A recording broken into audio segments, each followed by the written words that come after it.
BJP സംസ്ഥാന അധ്യക്ഷൻ K സുരേന്ദ്രനെതിരെ വിമർശനവുമായി ബിജെപി സഹയാത്രികൻ ശ്രീജിത്ത് പണിക്കർ. ഗണപതി വട്ടമടക്കമുള്ള അനാവശ്യ വിവാദമുണ്ടാക്കി സുരേന്ദ്രൻ പാർട്ടി സ്ഥാനാർത്ഥികളുടെ സാധ്യത ഇല്ലാതാക്കി. കുത്തിത്തിരിപ്പ് രാഷ്ട്രീയക്കാരനാണ് സുരേന്ദ്രൻ. സുരേഷ് ഗോപിയുടെ വിജയത്തിൽ ഒരു പങ്കുമില്ലാത്ത സുരേന്ദ്രൻ എട്ടുകാലി മമ്മൂഞ്ഞ് കളിക്കുകയാണെന്നും ശ്രീജിത്ത് പണിക്കർ ഫേസ്ബുക്കിൽ കുറിച്ചു. മിഥുൻ വിവരങ്ങൾ പങ്കുവെക്കും. MG മിഥുൻ, ശ്രീജിത്ത് പണിക്കരുടെ വിമർശനം അത് ഏത് തരത്തിലാണ് കാണേണ്ടത്? പ്രത്യേകിച്ചും കെ സുരേന്ദ്രനെ പോലെയുള്ള BJP സംസ്ഥാന അധ്യക്ഷനെതിരെ ഇത്തരത്തിൽ ചില പ്രയോഗങ്ങൾ നടത്തുമ്പോൾ. രഞ്ജിത്ത്, സുരേഷ് ഗോപിയുമായി ബന്ധപ്പെട്ട് രാഷ്ട്രീയ നിരീക്ഷകർക്കെതിരെയുള്ള കെ സുരേന്ദ്രന്റെ പ്രതികരണം വലിയ ചർച്ചയാവുന്നതിനിടെയാണ് ശ്രീജിത്ത് പണിക്കരുടെ ഫേസ്ബുക്ക് പോസ്റ്റ് ഇപ്പോൾ വന്നിരിക്കുന്നത്. സുരേന്ദ്രൻ കഴിഞ്ഞ ദിവസം പറഞ്ഞ കാര്യം ഇതായിരുന്നു: വൈകുന്നേരം ചാനലിൽ വന്നിരിക്കുന്നുണ്ടല്ലോ കള്ളപ്പണിക്കർമാർ കുറെ എണ്ണം, അവന്മാർ പറയുകയാണ് സുരേഷ് ഗോപിയെ തോൽപ്പിക്കാൻ സംസ്ഥാന ഘടകം ശ്രമിക്കുന്നത് എന്നാണ്.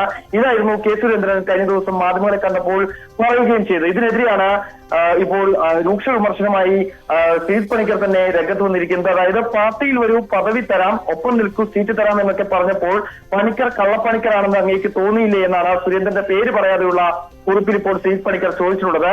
മനുഷ്യരെ വെറുപ്പിക്കുന്ന കുത്തിരിപ്പ് മാറ്റിവെച്ച് അവർക്ക് ഗുണമുള്ള കാര്യങ്ങൾ ചെയ്താൽ സുരേഷ് ഗോപിക്ക് കിട്ടിയ സ്വീകാര്യത നിങ്ങൾക്ക് കിട്ടും, അല്ലെങ്കിൽ പതിവ് പോലെ കെട്ടിവെച്ച കാശ് പോകുമെന്നും ശ്രീജിത്ത് പണിക്കർ പറയുകയും ചെയ്യുന്നു. കൂടാതെ തന്നെ ഈ തെരഞ്ഞെടുപ്പ് കാലത്തെ കുഴൽപ്പണ വിവാദം, ഒപ്പം തന്നെ സ്ഥാനപ്പേര് വിവാദം, ഇതടക്കമുള്ള കാര്യങ്ങളിൽ തള്ളിപ്പറഞ്ഞതിലുള്ള രോക്ഷമാണ് ഇപ്പോൾ തനിക്കെതിരെ തീർക്കുന്നത്, ഒപ്പം തന്നെ നിരീക്ഷകർക്കെതിരെ തീർക്കുന്നത് എന്നുള്ള ഒരു വിമർശനം കൂടി അദ്ദേഹം ഉന്നയിക്കുകയും ചെയ്യുന്നുണ്ട്. ഒരു അനാവശ്യമായ ഒരു സ്ഥലനാമ വിവാദം ചുറ്റിപ്പൊക്കി മറ്റ് സ്ഥാനാർത്ഥികൾ കൂടി സാധ്യതകളെ അട്ടിമറിക്കാൻ ശ്രമിച്ചു എന്നാണ് അദ്ദേഹം ഈ ഒരു ചിത്രം കൂടി പങ്കുവെച്ചുകൊണ്ട് ഇപ്പോൾ ഫേസ്ബുക്കിൽ സുരേന്ദ്രനെതിരെ വിമർശിച്ചിരിക്കുന്നത്.